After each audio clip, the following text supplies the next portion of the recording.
Welcome to Night Shift Knowledge, a quiet place in the late hours where you can finally let go of the day. Take a moment to settle in, soften your shoulders, and allow the busy world to fade completely into the background. Tonight, we are going on a gentle journey through the fascinating corners of science, biology, and history. Before we begin, please know that the screen will fade to dark very soon. You can safely rest your eyes and leave this video playing as you drift off to sleep. I would also love to hear from you. Please leave a comment below with a general topic you would like me to cover in a future video. It is always a pleasure to read your ideas and shape this channel around what brings you peace. If you find comfort in this space, a like and a subscribe would be deeply appreciated. To ensure the next video quietly finds its way to you, please tap the notification bell. So as your breathing slows and your room grows a little darker, let your curiosity drift along with my voice. Let us begin.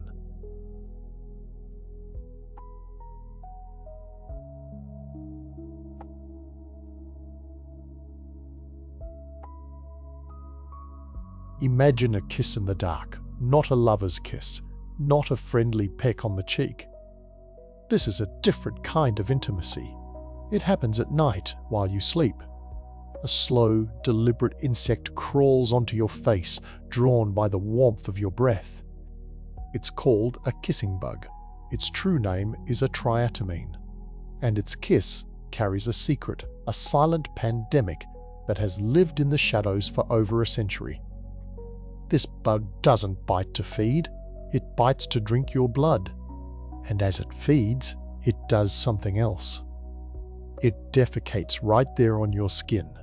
The parasite it carries, a microscopic creature called Trypanosoma cruzi, lives in that feces. When you scratch that itchy bite in your sleep or rub your eye, you unknowingly push that parasite into your own body. That is the moment of infection. That is the beginning of Chagas disease. Here is the first chilling paradox. This intimate invasion usually goes completely unnoticed. No dramatic fever, no obvious rash. For most people, the acute phase of Chagas disease is silent, a quiet biological handshake in the night. You wake up, maybe with a small welt, and you go on with your life. The parasite has entered your bloodstream, and then it seems to vanish. But it doesn't vanish. It hides. It takes up residence deep in your muscle tissue, especially in your heart and your digestive tract. And it waits. For 10 years. For 20, sometimes for 30 years or more. Then, for roughly 1 in every 3 or 4 people infected, the second act begins. Decades after that forgotten kiss in the dark, the hidden damage reveals itself. The heart muscle weakens, stretches, and fails. The digestive tract swells and stops functioning. This is the chronic phase. Cardiomyopathy, heart failure, megacolon, megasophagus. These are the brutal, life-altering consequences of a long-ago night. Now hold that thought. One bug. One silent infection. A catastrophic illness decades later. Now, let's talk about scale. This isn't a rare, isolated tragedy. The World Health Organization calls Chagas a neglected tropical disease. That word neglected is key. It means the disease thrives in the shadows of poverty, in rural areas where health systems are strained. It is endemic in 21 countries across Latin America. For most of the 20th century, it was the most common cause of infectious heart disease in the world. Today, even with great progress, millions of people are living with this parasite. Millions more are at risk. And yet, if you stopped someone on the street and said Chagas disease, you'd likely be met with a blank stare. How can something so widespread, with such devastating potential, be so unknown? That is the central mystery we will unravel. How does a bug's bite lead to a failing heart 40 years on? What is happening in the silent decades in between? And how did one brilliant doctor in Brazil piece this entire puzzle together over a century ago? This is a story of a hidden world. It's a medical detective story. It's a tale of a public health fight that became one of Latin America's great successes. And it's a story that might involve one of history's most famous scientists. It all starts with that kiss.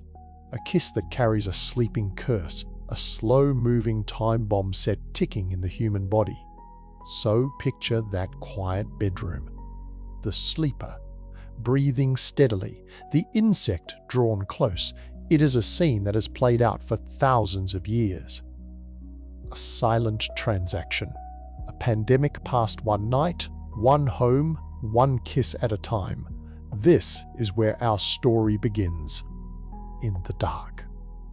Now, the mystery of the bug and its parasite was known, but a crucial question remained unanswered. What did it do to a person?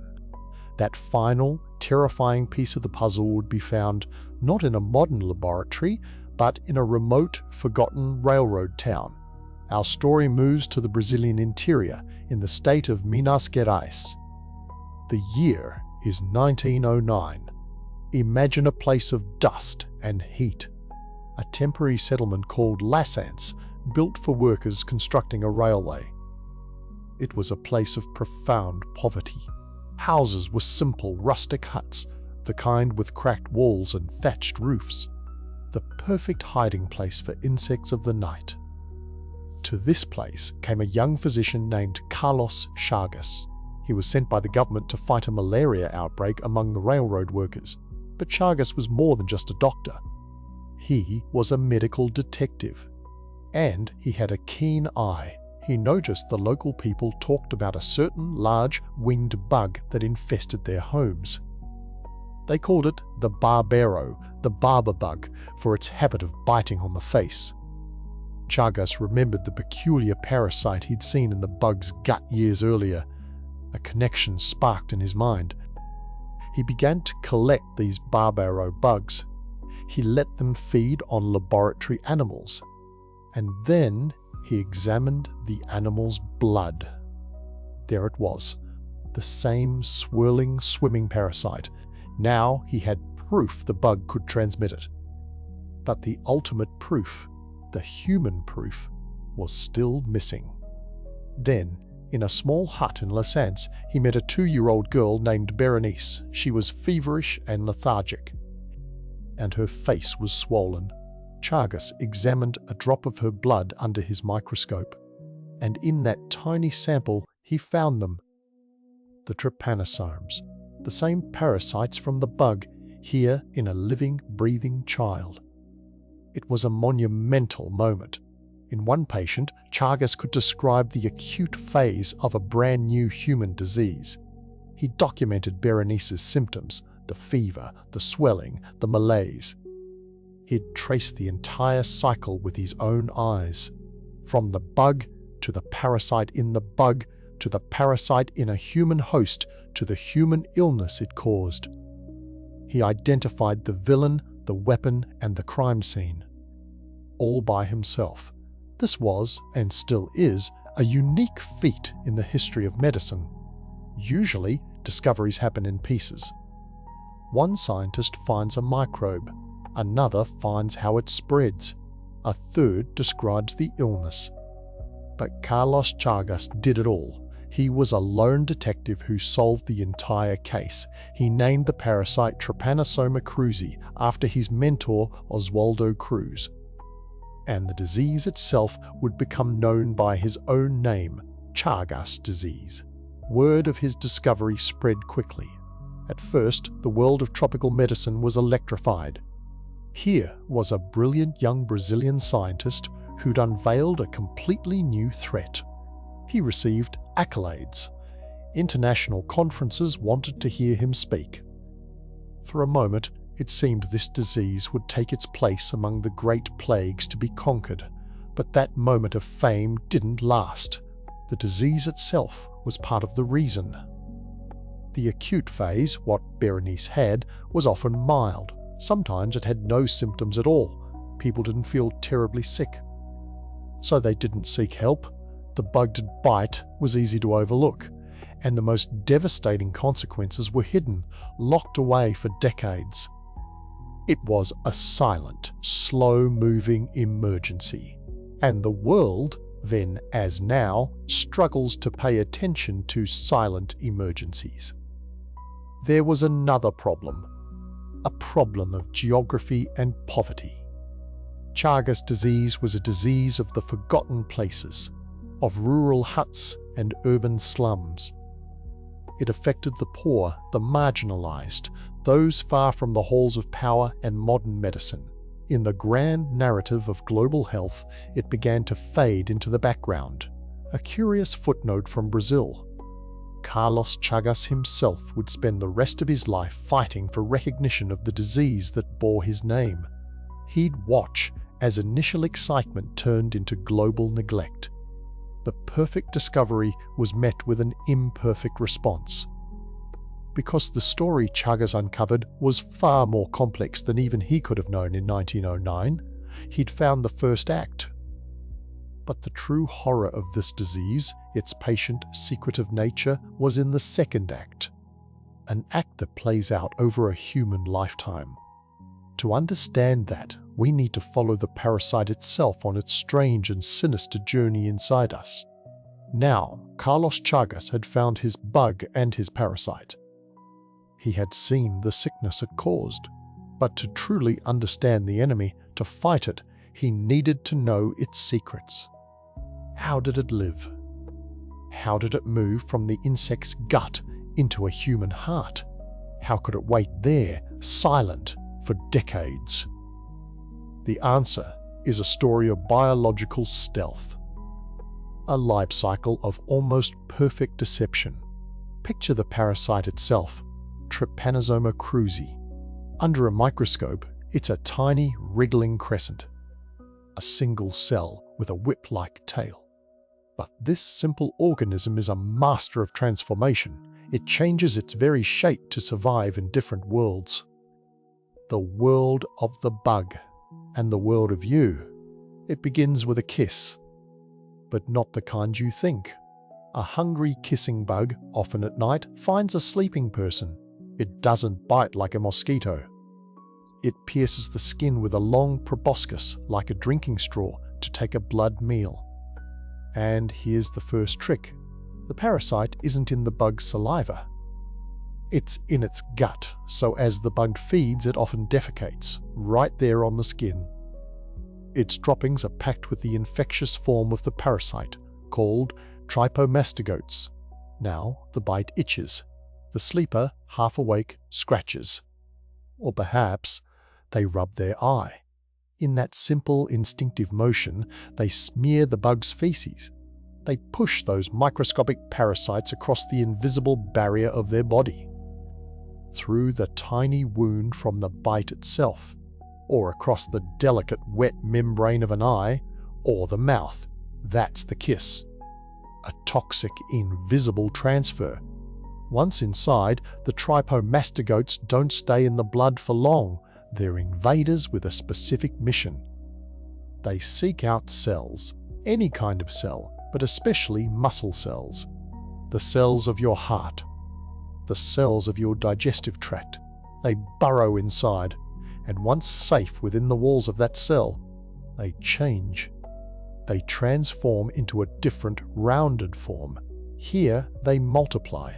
They become a factory, churning out copies of themselves until the host cell is swollen, packed full. Then it bursts. A wave of new parasites floods out. They change back into the trypomastogote form, and they swim through the bloodstream looking for new cells to invade, and repeat. This is the acute phase. The body senses the invasion. There might be a fever or swelling around the eye if that was the entry point. But for most people, the symptoms are mild. Or there are no symptoms at all. The immune system seems to get it under control. The fever fades. Life goes on. But the parasite hasn't been eliminated. It's simply gone to ground. It hides. It lingers inside those cells in low numbers for years, decades. This is the long sleep, the biological time bomb. Now, let's follow the parasite's other life inside the bug, because this cycle must continue. Another kissing bug feeds on this now infected person. It drinks in the trypomastogotes swimming in the blood. They travel down to the bug's midgut, and there they change again into a form called an epimastogote. Here, in the warm, dark gut of the insect, they multiply. They journey to the hindgut, and there they transform back into the infectious trypomastogotes, ready to be deposited with the next feces, ready to find a new home. This is the primary ancient route.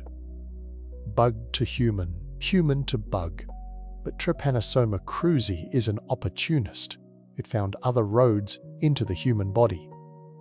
Roads that meant it could spread even where the kissing bug was absent. The first is the mother's road, congenital transmission. A pregnant woman, infected, can pass the parasite through the placenta to her unborn child. It's a tragic, silent handoff, generation to generation. Then, the modern road, the road of medicine, blood transfusion. For most of the 20th century, in endemic regions, a person needing life-saving blood could unknowingly receive a life-altering parasite. The same was true for organ transplants, a new heart carrying a hidden stowaway. And perhaps most unsettling of all, the oral route. Imagine a family in a rural area. They crush sugarcane to make juice, or they pick fruit. A colony of infected kissing bugs lives in that tree, or has contaminated that crop. Their feces, laden with parasites, get into the food. It's ingested. The parasites enter through the soft tissues of the mouth and stomach. This route can cause devastating outbreaks because a massive dose of parasites hits the system all at once. So this is the unseen enemy. Not just a bug that bites, it's a shape-shifting parasite with a two-stage life in two different hosts. It's a disease that can be passed by a mother's blood, by a doctor's transfusion, by a shared meal. This biology is why Chagas is so insidious, so difficult to combat. You can't just treat the sick. You have to fight the bug in a million humble homes. You have to screen every bag of blood. You have to think about pregnant mothers and their babies. You have to defend on every front. Carlos Chagas began to map this labyrinth in that dusty railroad town. He saw the bug. He found the parasite in the blood of a feverish child. He connected the dots, but the full, terrifying complexity of this life cycle, its many doors into the human body, would take a century to fully understand. And it all starts with that kiss in the dark. Not with the bite, but with what the bug leaves behind. A microscopic payload scratched into the bloodstream, beginning a journey that could last a lifetime. So we now understand the stealth, the parasite's life cycle, its perfect deception. It gets into the blood. It hides in cells, it replicates, but then for most people, the obvious signs fade. The fever breaks, the swelling near the bite goes down, life returns to normal. The infection doesn't disappear, it just goes quiet. It enters what medicine calls the indeterminate phase. A phase of silence. This can last for 10 years, 20, 30. A lifetime of quiet, hidden in the muscle cells of the heart, in the nerve cells of the gut. And then, for a significant number of people, the silence breaks. This is the cruelest trick of Trypanosoma cruzi, the long sleep followed by sudden ruin. Let's break down the two phases of this disease. First, the acute phase. This is right after the bug bite. For many, maybe most, it's so mild it goes completely unnoticed. Maybe a little fever, some fatigue, A swelling around the eye if the bite was there, what's called Romagn's sign. It feels like a mild flu. The body fights. Antibodies appear.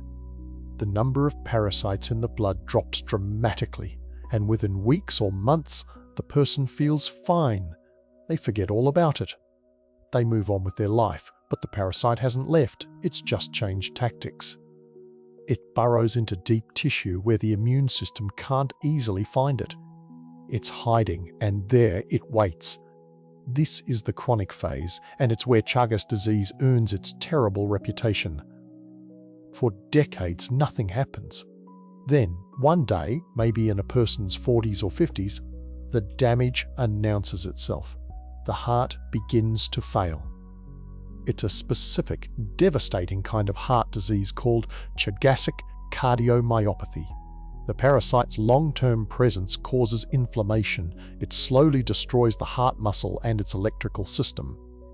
The heart weakens. It enlarges, becoming a flabby, inefficient pump. Arrhythmias begin. Dangerous, irregular heartbeats that can cause sudden cardiac arrest. This isn't a heart attack from a blocked artery.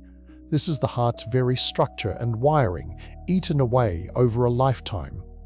The other target is the digestive system. Again, the parasite damages the nerves that control the muscles of the esophagus and the colon. Without those nerve signals, the muscles don't work. The esophagus stretches and widens, becoming a limp sac. This is megasophagus. Swallowing becomes difficult, then painful. Food gets stuck. The colon, too, can enlarge grotesquely, becoming a giant paralyzed tube. This is megacolon. It leads to severe constipation, crippling pain, and life-threatening blockages. These are the mega syndromes, a grotesque enlargement of organs that should be compact and functional. The pathology is a story of slow, irreversible sabotage. The parasite itself might not even be present in large numbers during this chronic phase. The real culprit is the body's own ongoing, low-grade immune response to the hidden infection. It's a war with no clear enemy fought inside your own tissues. The inflammation scars the heart muscle. It destroys nerve cells. The damage is progressive. And by the time symptoms appear, it's often too late to reverse. Now, it's crucial to understand this doesn't happen to everyone. According to the research, only about 20 to 30% of infected people will develop these severe chronic complications. But that's still millions of people. For them, a bug bite in childhood becomes a life sentence, delivered decades later. To understand this human cost, we need to move from the biology to the biography. Let's consider a story based on countless real patient histories. Imagine a man, we'll call him Miguel. He's 55, a construction supervisor in a Texas suburb. He's lived in the US for 30 years. He's active. He has a family. One day, he feels unusually tired walking up a flight of stairs. Then he feels a fluttering in his chest. He ignores it, but the fatigue gets worse. The fluttering becomes more frequent. Finally, a dizzy spell sends him to the doctor. The doctor runs tests. An EKG, an electrocardiogram, shows dangerous arrhythmias. An echocardiogram reveals a heart that is enlarged and weak. The diagnosis is dilated. Cardiomyopathy, heart failure. Miguel is shocked. He doesn't smoke. He's not overweight. There's no family history. He can't understand it. The cardiologist is puzzled too.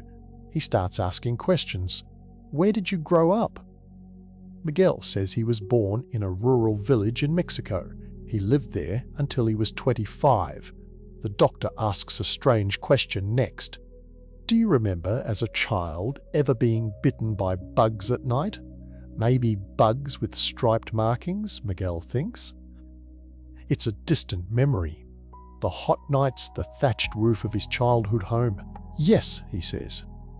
We called them chinches. They would bite us on the face sometimes. His mother would smear something on it. He hadn't thought of it in decades. A specific blood test is ordered. The test looks for antibodies to Trypanosoma cruzi. It comes back positive. The cardiologist explains. The heart damage he's seeing isn't from typical causes. It's from Chagas disease. That forgotten bite 40 years ago is destroying his heart now.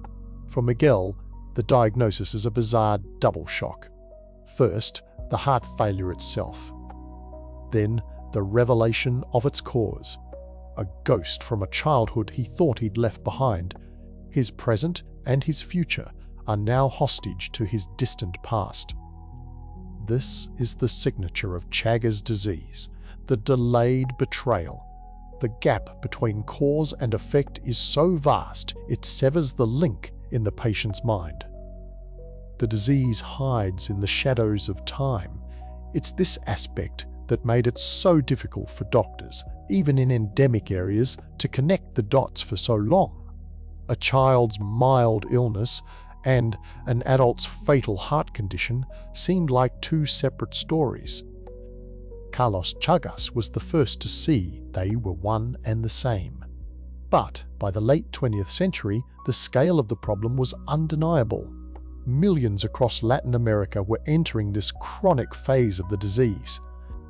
Health systems were straining under the burden of chronic heart and digestive care. Something had to be done.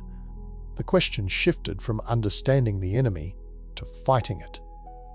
Could the silent pandemic be stopped? The answer would come from an unprecedented act of regional cooperation, a war declared not with drugs but with spray cans and education. That campaign is our next chapter. So, the silence settles in. For decades. The parasite hidden away, the damage slowly accumulating. A time bomb set for a distant future. For most of the 20th century, that was the story. It seemed inevitable. A disease of poverty woven into the very walls of rural homes across Latin America. It seemed unstoppable. But then, a revolution. Not with a new miracle drug, but with political will, insecticide, and concrete. To understand the fight, you have to understand the home. For centuries, across the vast rural stretches of South America, housing was built from what the land provided. Adobe bricks made of mud and straw. Walls had cracks and crevices. Roofs were made of thatch, palm fronds, or cracked clay tiles. These homes were cool in the heat and cheap to build. And they were perfect habitats for the kissing bug. The bugs, Triatoma infestans being the main culprit in the southern part of the continent, didn't just visit these houses. They moved in. They lived in the walls. They hid behind picture frames and furniture, in the thatch overhead. They formed colonies. They emerged at night, drawn by the breath and warmth of the families sleeping inside. The disease wasn't just transmitted there. It was domesticated. It was a disease of housing inequality. To be poor and to live in a traditional rural home was to be at risk. Generation after generation. For decades, efforts to fight Chagas were scattered and underfunded. A local spray campaign here, an education program there. The problem was just too big, too entrenched. The cycle of poverty, poor housing, and infection seemed unbreakable. Then, in 1991, something unprecedented happened. The health ministers of 6 countries sat down together. Argentina, Bolivia, Brazil, Chile, Paraguay, and Uruguay. They launched a coordinated multinational attack. They called it the Southern Cone Initiative. The goal was as bold as it was simple. They aimed to interrupt the transmission of Chagas disease across national borders once and for all. The strategy had 3 pillars. The first, and most dramatic, was vector control. They didn't just spray a few houses. They launched a military-style campaign of surveillance and attack. Teams went village to village, house to house, across millions of square miles. They used pyrethroid insecticides sprayed directly into the cracks of the mud brick walls. They didn't just kill the bugs they found, they monitored. They came back again and again to make sure the bugs did not return. The second pillar was blood bank screening. Remember, the disease can also spread through blood transfusions, so every country in the initiative made it mandatory to screen all donated blood for T. Cruzy antibodies. This one action virtually eliminated transmission through blood in the participating nations. It was a huge victory for urban areas, where the bug might not be, but infected blood could still circulate. The third pillar was the long-term solution, housing improvement. Spraying kills the bugs in the house you have, but how do you stop them from coming back? You change the house itself. Governments, sometimes with international aid, began programs to replace thatch roofs with corrugated metal, to plaster over cracked adobe walls, sealing the bug habitats shut. Or, in ideal cases, to help families build new homes with materials the bugs couldn't infiltrate. Brick, concrete, finished plaster. It was a slow, expensive process. But it was the only way to build a permanent wall of defense. The results were nothing short of spectacular. In Uruguay, transmission by the main vector bug was declared interrupted in 1997. The entire country. Chile followed in 1999. Large parts of Brazil and Argentina achieved the same status in the early 2000s. Let's take Brazil as an example. Before the initiative, in the 1980s, it was estimated that over 6 million people were infected. Chagas was a national crisis. But after over a decade of coordinated spraying and screening, the number of new infections from bug bites plummeted. By 2006, the World Health Organization certified that transmission of Chagas disease by Triatoma infestans had been halted across the whole of Brazil. Think about that scale. From a country where the disease was endemic in almost every rural state to 0 new vector-borne infections. It was a public health triumph on a scale rarely seen. The numbers tell the story in human terms. In 1990, there were an estimated 700,000 new infections across Latin America every year. By the year 2000, that number had fallen to 200,000. And by 2010, it was down to around 40,000. The initiative proved beyond any doubt that Chagas disease was not an unstoppable fact of life. It was a controllable problem. Of course, it wasn't a perfect victory. The initiative's focus was the southern cone, and the primary target was Triatoma infestans. In Central America and parts of Mexico, other bug species posed different challenges. In the Gran Chaco region, spanning parts of Argentina, Bolivia, and Paraguay, the fight was much harder. The housing conditions were more extreme, the poverty deeper, the terrain more difficult to reach. Bolivia in particular struggled with the highest prevalence of the disease. The fight there continues. And spraying has its limits. Insecticide resistance can emerge. Bugs can creep back across borders from untreated areas. The housing improvement programs never reached everyone. The victory was fragile, requiring constant vigilance. But the legacy of the Southern Cone Initiative is profound. It showed that when countries unite around a clear, science-based strategy, even a deeply entrenched, centuries-old disease can be pushed back. It gave millions of children a chance to grow up without the silent threat of that nighttime kiss. It transformed Chagas from a death sentence for communities into a manageable and, in many places, a vanishing problem. The walls of defense, made of spray, of policy, and of concrete, had held. They had turned the tide. But the story of Chagas is never just about biology or public health. It's also about history.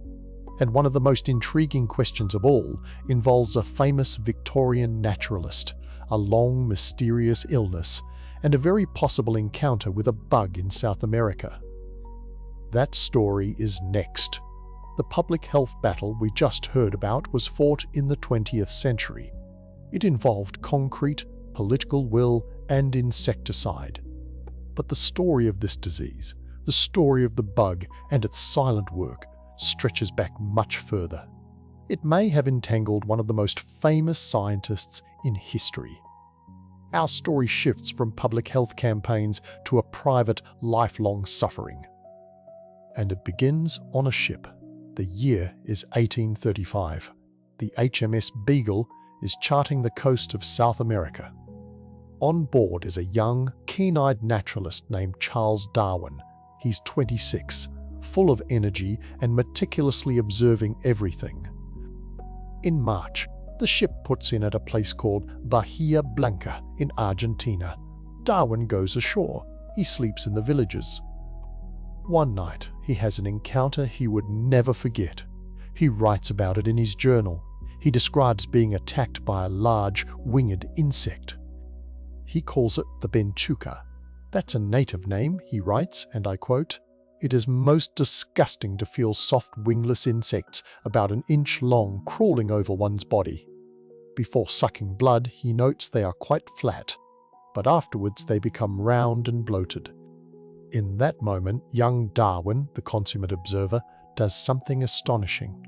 He doesn't just squash the bug, he lets it feed on him. He watches it, and then he flicks it away. It's a brief, vivid entry. A curious note from a curious man. He likely thought little more of it. He continued his voyage. He collected his finches. He formulated his world-changing ideas. But not long after returning to England, a profound change came over him. The vigorous young explorer vanished. In his place was a man plagued by a mysterious, debilitating illness. It would haunt him for the rest of his life. For decades, the symptoms were relentless, episodes of violent vomiting, excruciating stomach pain and bloating, crushing fatigue, terrible headaches, pounding heart palpitations. He would spend days, sometimes weeks, confined to a sofa or a bed. His working life was reduced to just a few hours a day. The man who revolutionized our understanding of life on Earth was, in his own words, incessantly distressed. He saw the best doctors in England. They were baffled. They called it dyspepsia or neurasthenia. Some whispered it was all in his mind, a manifestation of anxiety, perhaps from the weight of his radical theory. Darwin tried every cure of the era.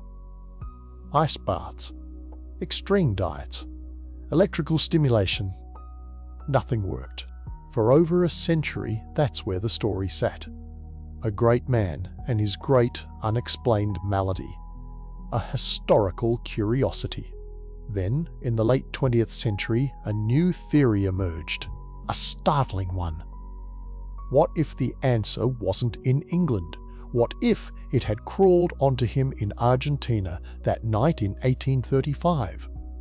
The insect Darwin so carefully described, the benchuca, is known to modern science as Triatoma infestans. It's the most common vector, the most potent transmitter of Trypanosoma cruzi, the kissing bug. The case for Chagas disease is compelling. Let's lay it out. The exposure is textbook. He was bitten repeatedly in an endemic region. He even described the bug's telltale flattening and swelling. The timeline fits perfectly.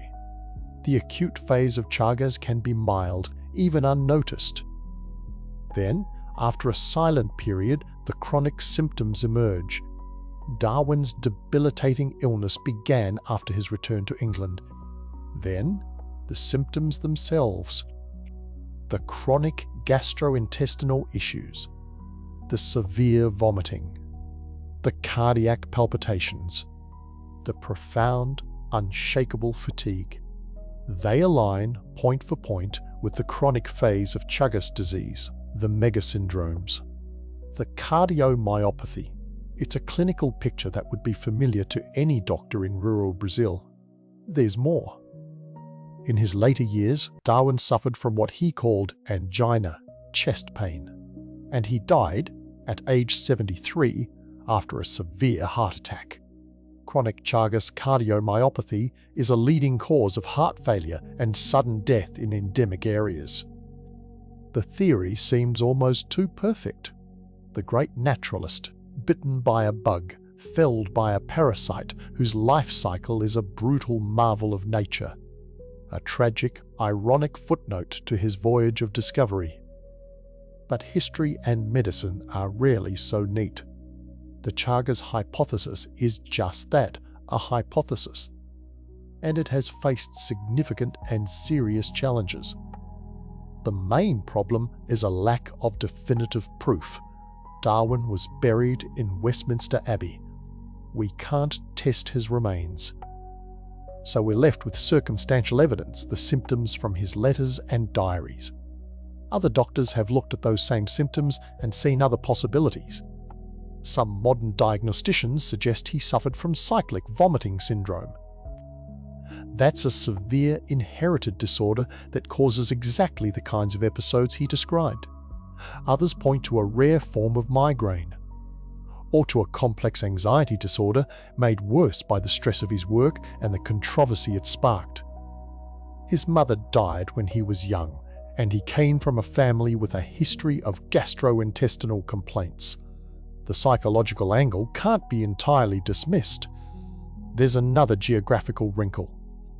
The chronic digestive problems of Chagas, the megaesophagus and megacolon, are strongly associated with specific strains of the parasite. Those strains are found in certain parts of South America, like Brazil and Chile. Darwin's bite occurred in Argentina. Could that particular strain have caused his specific set of symptoms? It's possible, but not certain. And what about the sheer length of his life? He lived to 73. In the 19th century, that was a ripe old age. Many with chronic Chagas complications die much younger. Though, it must be said, not all. The disease is notoriously unpredictable, so we're left with a mystery. A historical medical detective story with no corpse to examine. The evidence for Chagas is hauntingly plausible. A direct bite, described in his own hand. A lifetime of illness that mirrors the chronic phase with uncanny precision. But the evidence against it is the absence of a smoking gun, the possibility of other, more common conditions, the incomplete picture painted by history. Perhaps the most important thing about this controversy isn't whether it solves the mystery of Darwin's illness, but what it reveals. It shows how long this disease has been working in the shadows. Long before Carlos Chagas gave it a name in 1909, it was there. In the mud walls of villages, in the thatched roofs, and possibly in the blood of a famous Englishman turning his triumphant return into a 40-year prison of ill health. It reminds us that Chagas isn't a new threat, it's an ancient one. A stealthy companion to human history in the Americas. And if it could touch the life of Charles Darwin, it has touched millions of more anonymous lives for centuries. The theory connects a hidden disease of poverty to a pillar of Western science. It brings the story out of the shadows and into the light of history. In doing so, it asks a profound question. How many other historical figures had their lives shaped or shortened by a kiss in the dark? How many millions of ordinary people? Darwin's case may never be closed, but the debate ensures we remember the bug he so vividly described, and the long, silent shadow it casts. The controversy over Charles Darwin's health is a fascinating historical mystery, but it also underscores something crucial. This disease has always been a master of disguise. It hides in the body for decades, and for much of its modern history, it's been hidden in plain sight, neglected by the wider world. That neglect is our final chapter. We left the 20th century with a public health victory, the Southern Cone Initiative. Insecticide spraying, better housing, blood screening. It was a monumental effort, and it worked. Transmission rates plummeted in many areas. Millions of infections were prevented. But here's the difficult truth. Victory in public health is rarely permanent. It's a ceasefire, not a surrender. The story of Chagas disease didn't end with those campaigns. It simply entered a new, more diffuse phase, a global phase. First, we have to talk about the silence. Not the biological silence inside a person, but the societal silence around the disease. Chagas has been called a silent and silenced disease. That's painfully accurate. For decades it was framed as a problem of the rural poor, of mud brick houses in distant valleys. That made it easy for the rest of the world to look away. There was no profitable market for new drugs. The people most affected often had the least political power. So research funding was scant. Treatment options stalled. The World Health Organization classifies it as a neglected tropical disease. That word, neglected, carries a heavy weight. It means a lack of will, a lack of investment, a disease of poverty left in the shadows. But diseases don't respect borders. And people move. For years, in countries like the United States, Chagas was viewed almost exclusively as an immigrant's disease, a health concern brought from somewhere else. That perception isn't only stigmatizing, it's dangerously incomplete. Because the kissing bugs are already here, the parasite is already here. Autochthonous transmission, meaning locally acquired cases from bugs within the country, is a documented reality in the southern United States. Let's focus on Texas. The kissing bug, Triatoma sanguisuga, is native to the state. It lives in wooded areas, in animal burrows, and sometimes in homes. Since 1955, there have been multiple confirmed cases of people contracting Chagas disease right there in Texas. They didn't travel to Latin America. They were bitten in their own backyards, their own bedrooms. Similar evidence exists in other southern states like Arizona, Louisiana, and Mississippi. The risk is considered low, but it is real. It shatters the comfortable myth that this is someone else's problem, far away. This creates a perfect storm of challenges. In places where the disease isn't commonly looked for, doctors often don't think to diagnose it. The early symptoms are flu-like and easily missed. And the chronic heart problems can appear decades later with no obvious link to a bug bite a person might not even remember. Diagnosis requires specific blood tests that many clinics simply don't run, so people suffer. They may be treated for heart failure, but the root cause, the parasite, goes untreated. And then there's the treatment itself. It's a hard road. The two main drugs, benznidazole and nifurtimox, can be effective, especially early on, but they were developed decades ago. Treatment can last for 2 months. The side effects can be severe: nausea, skin rashes, neurological issues. Many adults, already living with chronic damage, can't tolerate them. For them, management focuses on the symptoms, the heart arrhythmias, the digestive failures. It's a holding action. The search for new, better treatments is urgent, but it's slow. The economic incentive for large pharmaceutical companies just hasn't been there. Yet, in this landscape of neglect, there are points of light. A fierce, dedicated community of researchers, activists, and patients is fighting to bring Chagas out of the shadows. They're pushing for better screening, especially in at-risk communities. They're advocating for more research funding. They're sharing stories to break the stigma. In some Latin American countries, patient groups have become powerful voices for change. They remind everyone that behind the statistics are people, fathers, mothers, children living with a hidden burden. The geography of the disease is also changing. Climate change is shifting the habitats of insect vectors. Urbanization brings new transmission risks. Chagas is no longer just a rural dilemma. It's in the cities, carried by people and potentially by the bugs themselves adapting to new environments. The global blood supply is now more carefully screened thanks to the lessons of the past, but vigilance is a constant requirement. So where does that leave us today? With a complex picture. On one hand, the historic control programs in Latin America remain one of public health's great success stories. They show what's possible with determination and resources. On the other hand, an estimated 6 to 7 million people worldwide are still living with the infection. Many don't know it. New challenges have emerged, from the backyards of Texas to the changing climate. The story of the kissing bud disease is a story of cycles. The life cycle of a cunning parasite. The cycle of neglect and rediscovery. The cycle of a disease that whispers for decades before it shouts. It's a story that began in a Brazilian hut in 1909 and now echoes in cardiology clinics from Buenos Aires to Houston. It ends, perhaps, not with a conclusion, but with a question, a challenge. Will we continue to let this disease be defined by silence? Or will we listen to the quiet hum of its persistence and answer with a renewed commitment? The tools exist. The knowledge is there.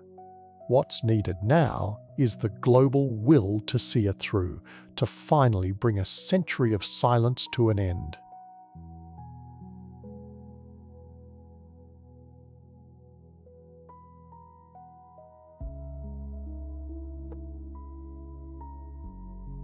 We have reached the end of tonight's topics, and it is time to let your mind completely unwind.